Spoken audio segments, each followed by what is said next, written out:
Magandang hapon po sa ating lahat. Para po sa ating mid-year service, ang pong ating teksto ay matatagpuan sa Aklat ng Jonah, Kabanatang 3, mga talatang 1 hanggang 5 at talatang 10. At ganito po ang sinasabi. Muling sinabi ni Yahweh kay Jonas, "Pumunta ka sa lungsod ng Ninibe at ipahayag mo ang mga sinasabi ko sa iyo." Nagpunta nga si Jonas sa Ninibe, malaki ang lungsod na ito. Aabuti ng 3 araw kung ito ay lalakarin. Siya ay pumasok sa lungsod. Pagkaraan ng maghapong paglalakad, malakas niyang ipinahayag, gugunawin ang Ninibe. Pagkaraan ng 40 araw, naniwala ang mga taga roon sa pahayag na ito mula sa Diyos. Kaya nag-ayuno silang lahat at nagdamit ng pangluksa bilang tanda ng lubos na pagsisisi at pagtalikod sa kanilang mga kasalanan. Sa talatang 10, nakita ng Diyos ang kanilang pagtalikod sa kasalanan, kaya hindi niya pinarusahan ang mga ito katulad ng kanyang naunang sinabi. Ang atin pong teksto ngayong hapon ay pinamagatan kong One More Chance. Meron daw pong isang drug suspect na nakaengkwentro ng mga pulis. Susuko na raw sana yung suspect pero binaril pa rin siya, patay. Merong isang tendera na nahuling nangungupit ng amo niya. Sabi ng amo niya, "You're fired. Umuwi ka na sa probinsya mo." At meron namang isang lalaki na nahuli ng asawa na may isang babae. Sabi ng babae, "Lumayas ka na, maghiwalay na tayo. You don't deserve me at ang mga anak ko ay sa akin lang." At meron namang isang estudyante na akala ng magulang niya ay pumapasok siya sa school pero hindi pala. Nilustay niya ang pang-tuition niya at baon niya araw-araw. Nadiskubre ng tatay, sabi niya, "Last mo na to anak. Hindi na kita ituturing na anak, lumayas ka dito at hindi na kita papaaralin kahit kailan. Huwag kang tutungtong sa pamamahay na to." We live in a world na parang rare ang second chances. Para bang you have one shot and when you blew it, it's over. Pero pag sa pelikula, 'di ba, madalas nating napapanood yung kay Bea at kay John Lloyd, yan, yung A Second Chance. Did you know that God is a God of second chances? Yung story ni Jonah ay isang story about God who gives the second chance. From chapter 1 and 2, kung mababasa natin yung buong book ng Jonah at nasubaybayan natin kung paano nagbigay ng utos si Lord kay Jonah at na mag-preach sa Nineveh at kung papaanong tinakasan niya ang Diyos, kung papaanong nagpadala ang Diyos ng malaking bagyo habang nasa laot ang barkong sinasakyan ni Jonah, at kung papaanong ang mga kasama niya sa barko ay natakot na kumilala sa Diyos ni Jonah, kung papaanong kumalma yung dagat nung hinagis nila si Jonah sa dagat, at kung papaanong sumunod yung dambuhalang isda para lunukin si Jonah at iluwa pagkatapos dun sa lupa ng 3 araw sa lupa ng Ninibe. Kung papaano iniligtas ng Diyos si Jonah sa kamatayan na ipinagpasalamat niya. Kung gaano kadeterminado si Jonah na sumuway sa Diyos, mas determinado ang Diyos na habulin siya at iligtas siya at turuang sumunod sa Kanya. Ang totoo po, meron tayong Diyos na gagawin ang lahat.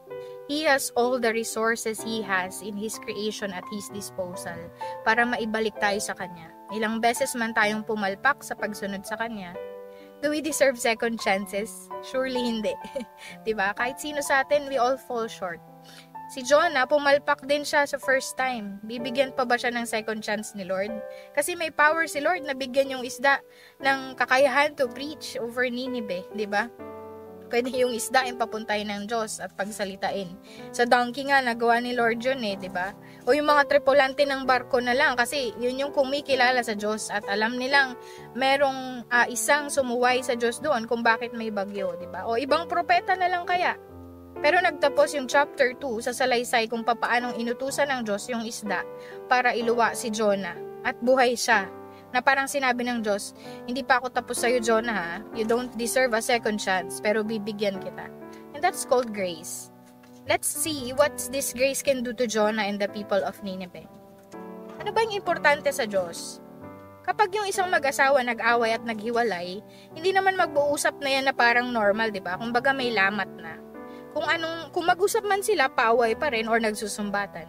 Pero ang Diyos, hindi niya nilayasan si Jonah. Hindi siya nakipag-away kay Jonah. Hindi naman tumigil sa pagsasalita ang Diyos sa kanya. Nagsalita siya sa pamamagitan ng bagyo sa dagat, sa pamamagitan ng kapitan ng barko, mga tripulante dun sa palabunutan at sa dambuhalang isda. God speaks all the time. Hindi nga lang tayo agad nakikinig sa Kanya. At iba pa rin yung naririnig mo ng malinaw yung boses ng Diyos. It happens when we open the Word of God, the Bible. And we are sensitive to the Spirit of the Lord when we often pray.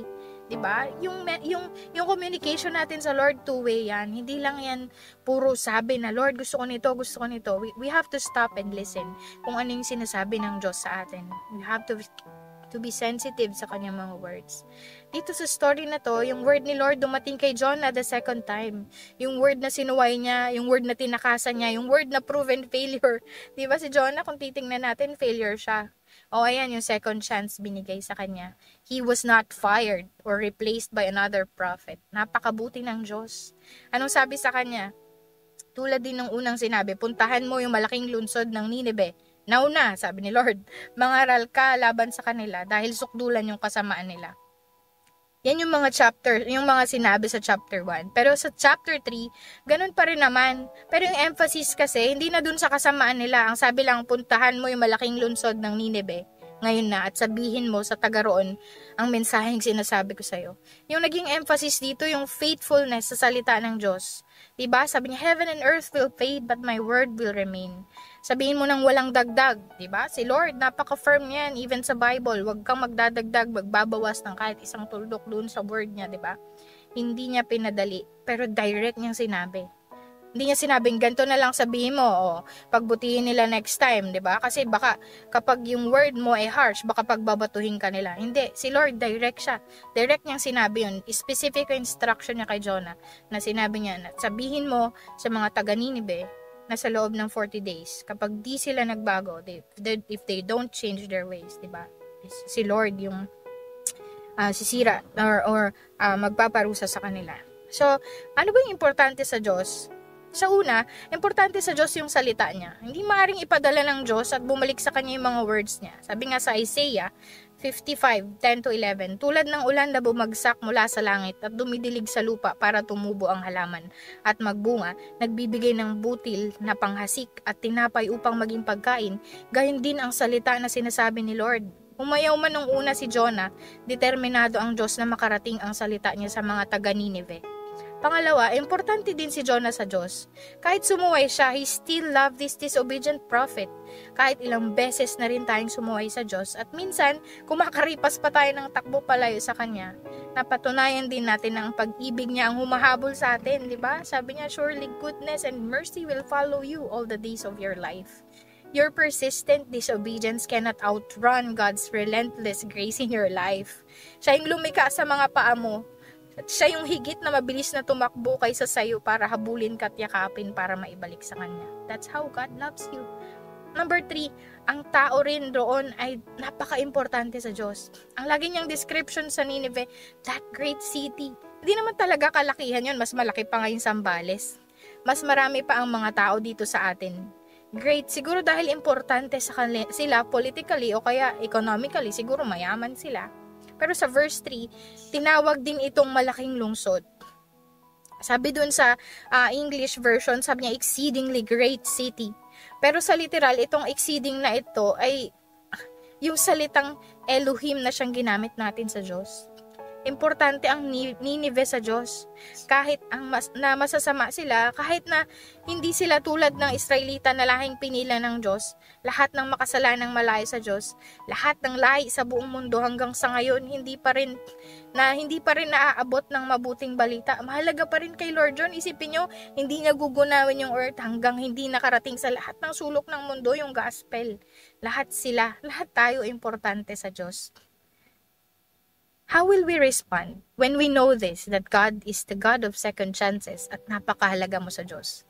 Diba? Kapatid, 1, repent. Repent, sabi sa 1 John, but if we confess our sins, He is faithful and merciful to forgive us. Minsan iniisip ko, bakit hindi tayo nagre-respond? Matigas ba talaga yung puso natin minsan? O mukhang wala ng pag-asa? Baka ako yung may problema, Lord. Ano kaya yung dapat kong baguhin? Lord, bakit hindi ka kumikilos? Para tayong mga Israelita, di ba? Minsan, konting kibot, iniisip na natin yan sa Lord na parang hindi na ako mahal ni Lord, di ba? Pero ang gusto ni Lord, He always gives us warning to repent, di ba? Kasi malapit na yung second coming ni Lord. So, we do not submit ourselves to sin. We submit ourselves to God. Second is obedience. When God gives you second chance, you have to obey what He wants. Obey the will of the Lord. Ano ba yung sinasabi ng Bible? Si Jonah naging resistant siya sa Diyos nung una.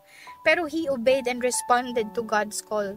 Tumakas man siya, ngayon siya ay sumunod na sa mga sumunod na panahon. Pumunta siya agad sa Ninive. Ang pasaway na propeta ay naging masunurin sa wakas. Kaya yung mga pasaway na Christians na kilala mo, may chance pa yan. O kahit yung hindi Kristiyano, may chance pa yan. Teka, baka ikaw yun Discouraging sa ating mga parents kapag yung ilang beses tayo nag-uutos sa anak natin, no? Pero hindi sumusunod. Pero and yet we love them just the same.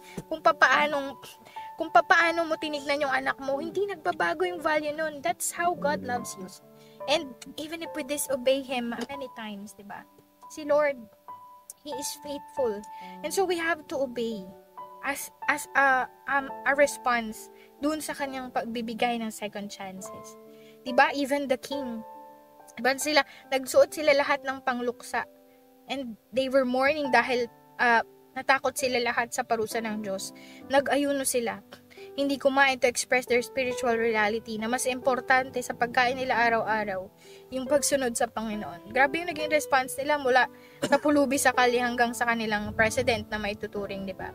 Number 3 is humble yourself before the Lord. Kung babasahin niyo po yung 6-9, mababasa niyo that even the king humbled himself before the Lord. Grabe si Lord, no? Pag nag-move.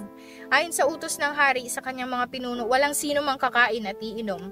Kahit ang inyong mga baka, tupa o kambing. Biruin mo pati yung mga livestocks nila. Magsuot kayo lahat ng damit pang luksa, pati ang inyong mga hayop at taimtim na manalangin sa Diyos. Talikdan ninyo ang masamang pamumuhay at pagmamalupit. Baka sakaling magbago ang isip ng Diyos at mawala ang galit niya sa atin. Tama yung response na sinabi niya, di ba? Tama yung response ng king na magpakumbaba at kilalanin ng Diyos, di ba? Para lang tayong mga hayop na nilikha ng Diyos kung tutuusin. We are not even fit, sabi nga ni na even to look at the Lord, di ba? Kasi sobrang righteous ni Lord, sobrang holy. Tama lang that we humble ourselves in front of God. Dahil kung alam lang natin kung gaano kabigat yung parusa ng Diyos sa kasalanan natin, hindi natin iisipin yung pagkain na araw-araw, baka problemahin natin to. For the wages of sin is death, di ba? Hindi na ang relasyon sa ibang taong mahalaga, kundi yung relasyon mo sa Diyos, yung mahalaga sa oras na ito. Napakabigat po ng message ngayon, no? Pero, malinaw din na hindi dahil kay Jonah kung bakit nagbago yung isip ng Diyos. Hindi dahil sa less than 1 minute sermon niya na sinabi niya at kung papaanong nangyari yan sa Ninive. Pwede ring mangyari kahit sa ang syudad or kahit sa bansa natin ngayon nangyayari yan. Pwedeng mangyari yan if we do not turn away from our sin. Pero si Lord, He gives second chances. Magkakaroon ka ng second chance sa buhay. God gives second chances. Diba? Kung yung criminal nga, 'di ba, doon sa cross, at the last moment of his life, 'di ba? Sinama siya sa paraiso. Pwedeng mangyari 'yan. Mangyayari 'yan if we turn away from our sins.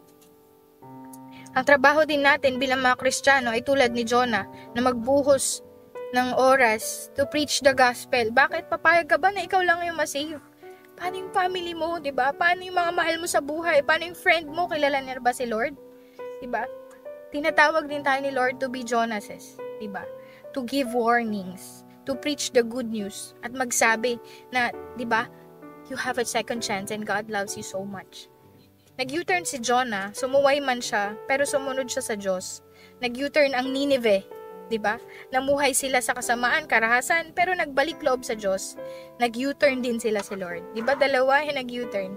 Ang parusang dapat na para sa kanila ay binawi niya. At yung awa niya yung pinakita dahil kay Jesus. Naranasan din natin yan. Dapat sana galit ang Diyos sa atin at ibubuhos niya lahat ng galit niya sa'yo. Pero pag-ibig yung naranasan natin sa Kanya. Para ang pag-ibig ng Diyos ay makarating din sa iba. Para sila rin mag-U-turn at talikuran ang idolatry. At sa Diyos ay lumuhod ng pagsamba. Ang tanong sa utos ng Diyos for you, to go and make disciples of all nations.